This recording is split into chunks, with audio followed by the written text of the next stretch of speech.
الرحيم والصلاة والسلام على سيد الأنبياء والمرسلين وعلى آله وأصحابه أجمعين أما بعد فأعوذ بالله من الشيطان الرجيم بسم الله الرحمن الرحيم إن الصلاة تنهى عن الفحشاء والمنكر صدق الله مولانا العظيم وصدق رسوله النبي الأمين الكريم ونحن على ذلك لمن الشاهدين والشاكرين والآمنين والحمد لله رب العالمين.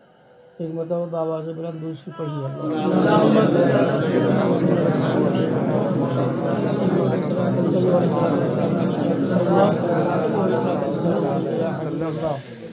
میری عادت ہے جو گڑبڑی جو خامی دیکھتا ہوں اس پر نشاندہی کرتا ہوں جی، اور یہی پیر کا کام ہے. جی بے شک. پیر وہی ہوتا ہے جیسے بالکل ایک ڈاکٹر پیر ہے. تو دو قسم کے ڈاکٹر ہوتے ہیں، ایک جسمانی ڈاکٹر ایک روحانی ڈاکٹر. کیا بات ہے. یہ پیرانے طریقت تو علماء برحق کو روحانی معالج کہا جاتا ہے، یعنی روح کی علاج کرتے ہیں. اسلام کو دو جسم کا مجموعے کا نام انسان ہے، روح اور جسم. روح نکل گئی ختم ہو گیا، جسم سے روح نکل گئی جسم بیکار ہے اور لے جا کر قبرستان میں دفن کر دیا. تو روح بہت اسی پر سارا دار و مدار ہے. روح اللہ کے حبیب صلی اللہ علیہ وسلم اللہ رب العزت تبارک و تعالیٰ نے فرمایا یسألونک عن الروح قل الروح من امر ربی. اللہ تعالیٰ نے فرمایا اے محبوب آپ سے روح کے بارے میں پوچھتے ہیں تو آپ فرما دیجیے اپنے ماننے والوں کو، اپنے جانے ساروں کو، اپنے غلاموں کو کہ روح اللہ کے حکم سے ہے. اب اس میں کیا اللہ ہی راز ہے نا، تو روح ہی سب کچھ ہے. تو روح جس طرح جسم میں بیماری ہوتی ہے روح بھی بیمار ہوتی ہے. جسم بیمار ہوتا ہے تو روح میں بھی بیماری ہوتی ہے. تو آپ کہے گا جسم کی بیماری روح کی بیماری کیا ہے؟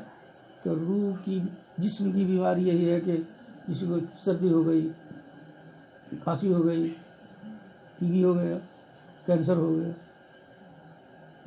دمہ ہو گیا وغیرہ وغیرہ جو امراض ہیں جانتے ہیں آپ، وہ ہو گئے تو جسم بیمار ہے. جی، تو جسم بیمار ہے تو ڈاکٹر کے پاس جائے یا حکیم صاحب. اور روح جب بیمار ہوئی ڈاکٹر حکیم سے نہیں معمول کام چلے گا. بے شک بے شک. روحانی معالج علماء برحق پیران طریقت کے پاس جانا ہوگا. پیر بھی اس دور میں بہت ہیں. پیران طریقت علماء برحق ہمیں نے کہا وہ صحیح پیر جس کے ہاتھ میں شریعت بھی ہو، ایک ہاتھ میں شریعت ہو دوسرے ہاتھ میں طریقت ہو. کیا بات ہے. اور علماء برحق مطلب کہ وہ علماء جو صحیح راستہ بتاتے ہو اپنی تقریروں میں اپنے ماننے والوں کو، اپنے جاننے والوں کو، سننے والوں کو، اسلام کی صحیح تعلیم دیتے سے آگاہ کرتے ہو، وہ علماء برحق ہے. ورنہ یہ ویسے ایسے ہیں اسی پلاؤ میں گھومتے ہیں کہ میں نے سنا کہ ایک پیر صاحب آئے تھے اور ان سے کہا گیا تھا کہ نماز پڑھیے، نماز کا جمعہ کا دن ہے تو نماز پڑھنے کے لیے کہا گیا تو تم مجھے فکر کاہے کر رہے ہو، ہم کعبہ میں جا کر نماز پڑھ لیتے ہیں. ہم ایسے پیر کہیں آوے تو جوتا مار دیں بھگنے والا سمجھے. اسی پلاؤ میں اسی تھانے میں میں نے سنا، دوسری جگہ نہیں، بہت پہلے یہاں ایسے پیر بھی آئے تھے. تو ایسا بھی بولنے والا مسلمان نہیں ہے. ایسا کہہ دو نذرانہ لے کے گھر سے چلا جائے یہاں اور نماز پڑھنے کے لیے کعبہ جائے گا تو نذرانہ لے کے کہنا جی نذرانہ لے کے ہوئی جاؤ.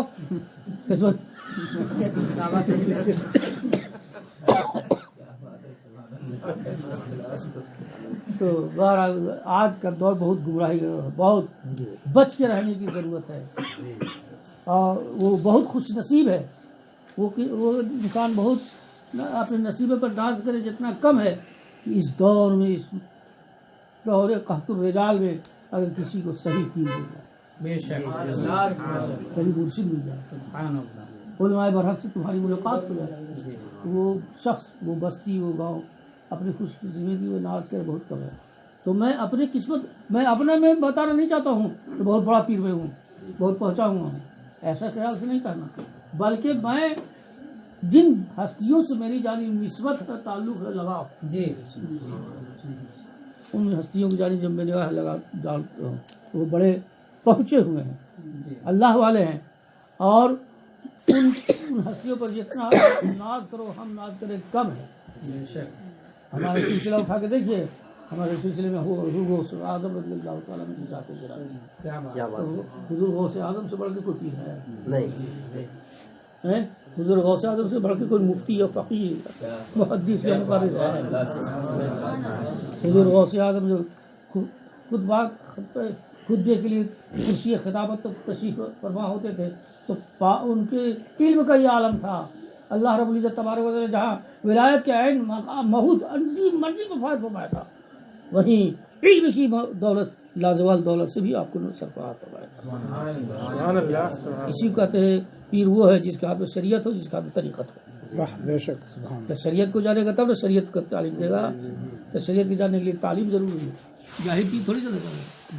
تو کرسی خطابت اور جلوہ افروز ہوتے تھے تو 500 سکھ قلم دوات لے کے لکھنے کے لیے بیٹھتے تھے. 500 کی تعداد ایسے لوگ ہوتے تھے کہ حضرت جو تقریر کریں گے ہم لوگ لکھیں گے.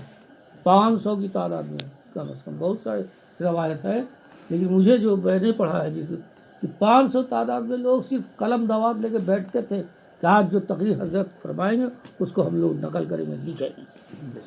اور 70,000 50,000 کا مجمع ہوتا تھا ایک محفل میں.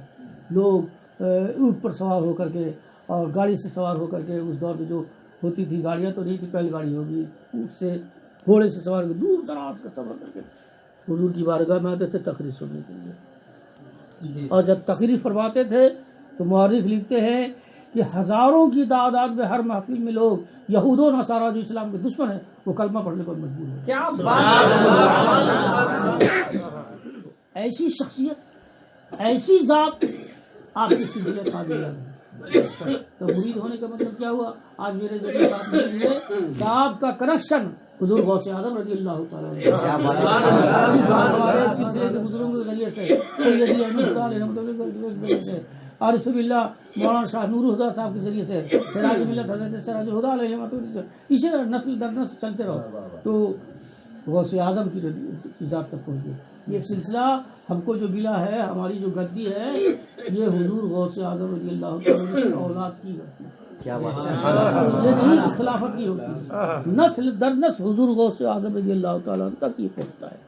حضور سیدی عین الہدیٰ رحمۃ اللہ علیہ کے والد گرامی وہ بھی سید سب سید حضور غوث حضور سیدی عین الہدیٰ رحمۃ اللہ علیہ کے اوپر جتنے ہمارے سلسلے میں بزرگ ہیں سب حضور غوث اعظم رضی اللہ تعالیٰ کی نسل سے حضور غوث اعظم سے سلسلے نے سب ملتا جلتا ہے. خاص گدی حضور غوث اعظم رضی اللہ تعالیٰ کی اولاد کی جس پر میرے دادا حضور نے جنہوں سجادگی ملی میرے دادا حضور کو فیض ملتا ہے فیض جاری ہوتا ہے نسب سے حسب سے. تو ہم ان بزرگوں کو ناز کرتے ہیں کہ نسبت سے شیب عظمت ہوتی ہے. کوئی کتنا ہی کم تر شے ہو معمولی چیز ہو لیکن عظیم شے سے نسبت ہو جائے تو اس کا مرتبہ اس کا مقام بھی عرفہ و اعلیٰ ہو جاتا ہے. تو اسی لیے شاعر نے کہا ہے جو ولی سے ملا جو ولی سے ملا وہ علی سے ملا. جتنے سجر ولی کے پاس نبی اسی کہا گیا کہ جتنے سلسلے ہیں وہ حضرت علی سے چلی ہے نا. میرے سلسلے کو پڑھیے تو حضور سرور کائنات صلی اللہ علیہ وسلم کے بعد نمبر تھا حضرت علی کا اس کے بعد حضرت امام حسین کا. تو حضرت علی سے بھی آپ کا کنیکشن ہوئی امام حسین سے بھی آپ کو لگاؤ تعلق ہوا ہے نا.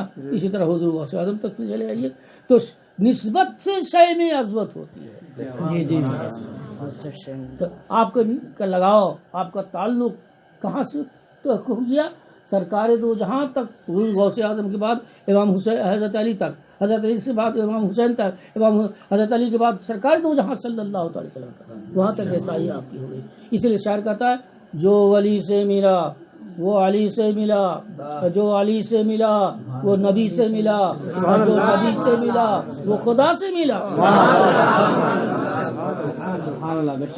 اس لیے جاری بیعت کا یہ دستور ہے. یہ دستور بیعت کرنے کا ہے اسی لیے ہے. سرکار دو جہاں صلی اللہ علیہ وسلم کے ہاتھ پر صحابہ کرام نے ہاتھ دیا تھا اور وہ ہاتھ دیا تو اللہ رب العزت تبارک و تعالیٰ نے کیا فرمایا یہی فرمایا کہ آپ کے ہاتھ پر جو ہاتھ دیتے ہیں وہ اللہ تعالیٰ نے فرمایا وہ میرے ہاتھ پر ہاتھ دے رہے ہیں. قرآن کی آیت ہے ان الذین یبایعونک یبایعون اللہ. اے اللہ میرے بہو جو لوگ آپ کے ہاتھ پر دے رہے ہیں وہ حقیقت میں میرے ہاتھ پر ہاتھ دے رہے ہیں. نبی کے ہاتھ کو اللہ نے اپنا ہاتھ فرمایا. نبی کا مقام سمجھو, نبی کا مرتبہ سمجھو کہ یہ سلسلہ صحابہ کرام سے چلا آ رہا ہے ہاتھ میں ہاتھ دینے کا. میں کہنا چاہتا ہوں کہ یہ سلسلہ ہاتھ میں ہاتھ دینے کا سرکار دو جہاں سے چلیے تو آپ کو تمام بزرگان جی کا ہاتھ سے چلا رہا ہے. تو کیوں چلا رہا ہے؟ اس لیے کہ آپ نماز پڑھتے ہو, روزہ رکھتے ہو, حج کرتے ہو, زکات کرتے ہو. وہ انسان کا جو کھلا ہوا دشمن ہے شیطان لعین. اللہ تعالیٰ نے فرمایا ان الشیطان للانسان عدو مبین. انسان کا کھلا ہوا دشمن شیطان ہے. وہ ہر گھڑی تاک میں لگا ہوا ہے آپ کے ایمان کو کب لوٹ لے, آپ کے روزہ نماز کو کس طرح لوٹ لے, کس طرح آپ کو گمراہی کے راستے پر لے چلے. تو وہ دشمن سے محفوظ رہنے کے لیے, اس دشمن سے محفوظ رہنے کے لیے یہی بیعت ہے, یہی بزرگ کے ہاتھ میں ہاتھ دینا ہے. یہ سب شیطان صرف نسبت سے ڈرتا ہے اور کسی سے نہیں. تو اگر شیطان کے مکر و فریب سے بچنے کا ہی راستہ ہے کہ پیر کے ہاتھ پہ ہاتھ دیجیے اور صرف ہاتھ دینے کے بعد نہیں کہ سجا ادھر نہ دیا. جی بے شک.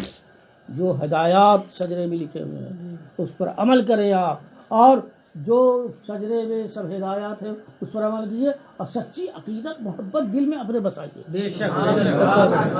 تو سب سے بڑی ہدایت کیا ہے؟ سب سے پہلی ہدایت شجرے بھی ہے کہ بد مذہبوں بد عقیدوں سے دور رہو. اس لیے کہ بد مذہب عقیدوں کے پاس جاؤ گے تو تمہارا ایمان لوٹ لیا جائے گا. وہ شیطان ہوا پہنچا دے گا آپ کو, تو وہ سب آپ کا زندگی بھر کا کیا ہوا سب بیکار ہو جاتا ہے. اور دوسری ہدایت کیا ہے شجرے میں کہ نماز کی پابندی, نماز کسی حال میں غوث اعظم رضی اللہ تعالیٰ عنہ جو مادر زاد ولی تھے جی ہے نا, جی جی جو اللہ رب کوئی ولی ہوتا ہے عبادت کے ذریعے سے, ریاضت کی زہد و تقوی بنیاد پہ ولایت کے مقام پہ پہنچ جاتے ہیں. غوث اعظم کی ذات وہ ذات ہے کہ مادر زاد ولی ہوئے تھے, یعنی ولی بن کر ہی دنیا میں تشریف لاتے. مادر پیٹ ایسے ولی بہت کم ہے, سمجھے. تو یہ اور دوسری خصوصیت یہ ہے کہ آپ حسنی حسینی سید ہیں. آپ کا سلسلہ سب امام حسین سے بھی ملتا ہے اور سرکار امام حسین رضی اللہ تعالیٰ سے بھی ملتا ہے. یہ بہت کم بزرگوں کا ہے جس کے سلسلے حسب نسب وہ دونوں طرف سے ملے, حسن سے بھی ملے حسین سے ملے. یہ دو ذات کو میں جانتا ہوں. غریب نواز کا بھی وہی ہے, حسن حسین سے ملتا جلتا ہے, اور غوث اعظم رضی اللہ تعالیٰ کے سلسلے میں امام حسنی حسنی سے جڑے ہوئے ہیں. تو ان کی عبادت کی حالت اتنے عظیم مرتبہ پائے کہ دنیا میں آتے ہی روزہ رکھتے تھے آپ. کبھی تشریف لائے ہیں دنیا میں, اور آپ کا طریقہ یہ تھا سنا ہوگا کہ صبح سے لے کے رمضان کے مہینے میں صبح سے لے کے شام تک آپ اپنی ماں کا دودھ نوش نہیں فرماتے. ماشاءاللہ سبحان اللہ. ایک مرتبہ اختلاف ہوا دوسرے سال کہ 29 کی چاند ہے شعبان کی.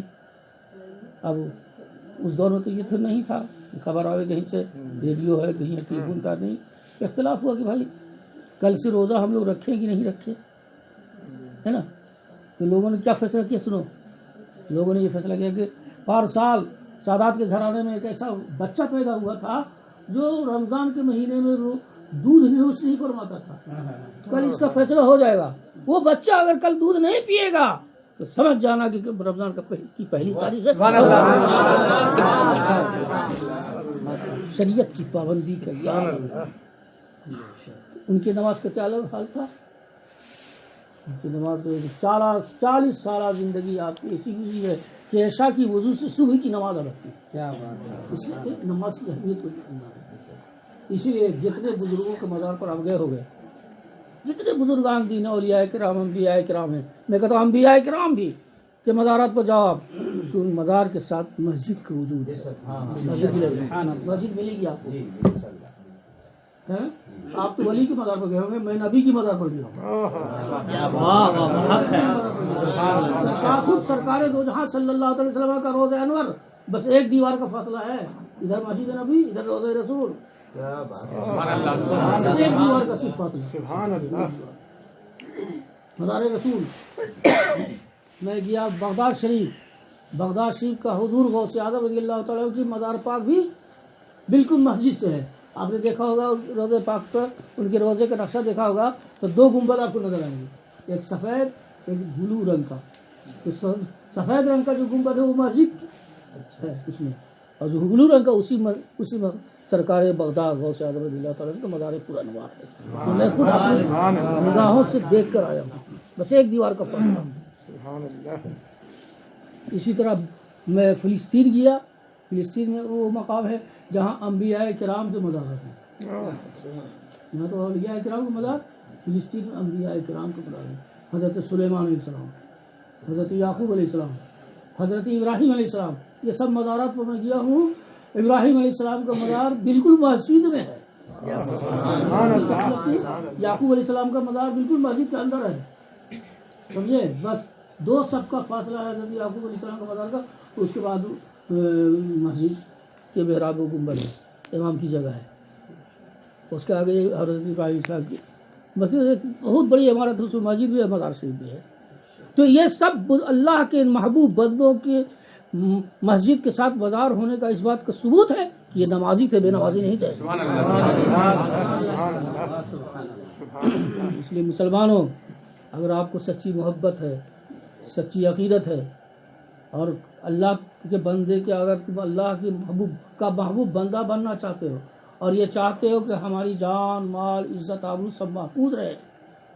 میرے پاس یہ شکایت کرتے ہیں لوگ کہ کتنوں کماتے ہیں، برکت نہیں ہے. تو برکت نہ ہونے کی صرف ایک وجہ ہے، بے نمازی کی سزا دنیا میں کیا ہے کہ رزق اٹھا لی جاتی ہے. کتنوں کمائے رزق میں اس کی برکت نہیں ہوگی. تو میں جو خامی جس وقت میں یہی محسوس کر رہا تھا، جس وقت آیا اثر میں بھی دیکھا کوئی کسی کا پتہ نہیں نماز سے، مغرب میں بھی کوئی پتہ نہیں نماز سے، ہم لوگ اکیلے پڑھ رہے تھے. تو ہم محسوس کیا کہ کیا بیماری ہے، کس مرض میں لوگ مبتلا ہے. یہ روح جب نماز نہیں پڑھ رہے آپ تو روح آپ کی بیمار ہے. روح کا علاج ہونا چاہیے. اب کوئی ڈاکٹر آوے، اب بیماری دیکھے ٹی بی کا اور دوا دے دے سردی کھانسی کا، تو علاج ہوگا؟ بیماریاں بڑھ جائیں گی. تو میں بیماری جو دیکھا آپ کے ہاں، یہی دیکھا کہ بے نمازیوں کی کثرت ہے. روح بیمار ہے، تو روح کا علاج میں نے کر دیا کہ نماز پڑھیے. اللہ تعالیٰ ارشاد فرمایا ان الصلاۃ تنہی عن الفحشاء والمنکر، بے شک نماز برائی بے حیائی سے روکتی ہے انسان. نماز اور اللہ کے حبیب جناب محمد رسول اللہ صلی اللہ علیہ وسلم فرماتے ہیں الصلاۃ عماد الدین، نماز دین کا کھمبا ہے. فمن اقامها اقام الدین، جس نے نماز کو قائم رکھا اس نے دین کے کھمبے کو قائم رکھا. ومن ترکها فقد هدم الدین، اور جس نے نماز کو ترک کر دیا وہ دین کے قلعے کو اٹھا دیا.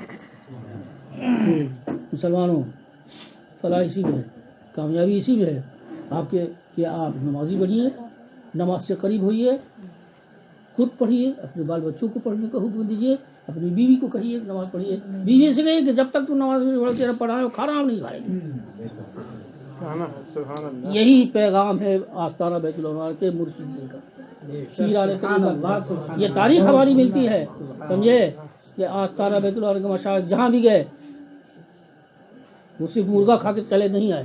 جہاں بھی گئے بے نمازیوں کو نماز پڑھنے کی تلقین کی، بے روزگاروں کو روزہ پڑھنے کی تلقین کی، اور جہاں علم کی روشنی نہیں تھی وہاں مکتب قائم کیا. جہاں بھی گئے دیکھا کہ نہیں کوئی، تو کہا کہ جب تک پڑھے گا نہیں تو نماز کیسے پڑھے گا؟ پڑھے گا تب نماز پڑھے گا. میں پوری ذمہ داری کے ساتھ کرتا ہوں، اس علاقے میں جتنے مکاتب ہیں ہر گاؤں میں اس کے بانی میرے دادا ہیں یا میرے والد گرامی، اور جتنی مسجد ہے، مدارس مساجد جتنے ہیں اس کے بانی میرے دادا ہیں یا میرے والد گرامی ہیں. تو کیا پتہ چلا؟ ان کا پیغام یہی تھا. مسجد قائم کیا، مدرسہ قائم کیا، ان کا پیغام یہی تھا کہ پڑھو اور نمازی بنو. اسی پیغام کو لے کے ہم بھی چلے ہیں. جو وارث ہوتا ہے والد کا، تو وارث کی ہدایت پر عمل کرتا ہے، آپ مریدوں کو، اپنے جاننے والوں کو یہی تعلیم دیتا ہے. تو ہماری تعلیم یہی ہے کہ آپ لوگ اپنے بچوں کو دینی تعلیم سے آگاہ کیجئے، مولوی رکھ کر کے یہاں نماز پڑھنے کے لیے ان سے سیکھیے، ان سے تعلیم حاصل کیجئے. دنیاوی تعلیم کے لیے بہت خرچ کرتے ہیں لیکن دینی تعلیم کے لیے نہیں. سب سے کم پیسہ میں جو اتنا مولوی مل جائے ہے نا یہی نہ ہوتا ہے. بیچارے مولوی صاحب کتنا تنخواہ مولوی صحیح صاحب پڑھاتے یہاں جو کتنی تنخواہ ہے ہیں وہی بتا کتنا ہے 2000 2000 کیا ہے صرف 2 گھنٹہ ٹائم ہے. اسی کا مطلب ٹیوشن ان کو 3000 کیجیے آج سے اس کو بال بچہ نہ ہے تب نہ ٹھیک سے پڑھاوے گا وہ. ٹھیک ہے. کھانا پینا دم دیجیے ہاں اور پیسہ بڑھا دیجیے چندہ کیجیے اس میں تو ہاں. تو یہ کلمات کے ساتھ میں آپ کی تقریر کو ختم کرتا ہوں. السلام علیکم.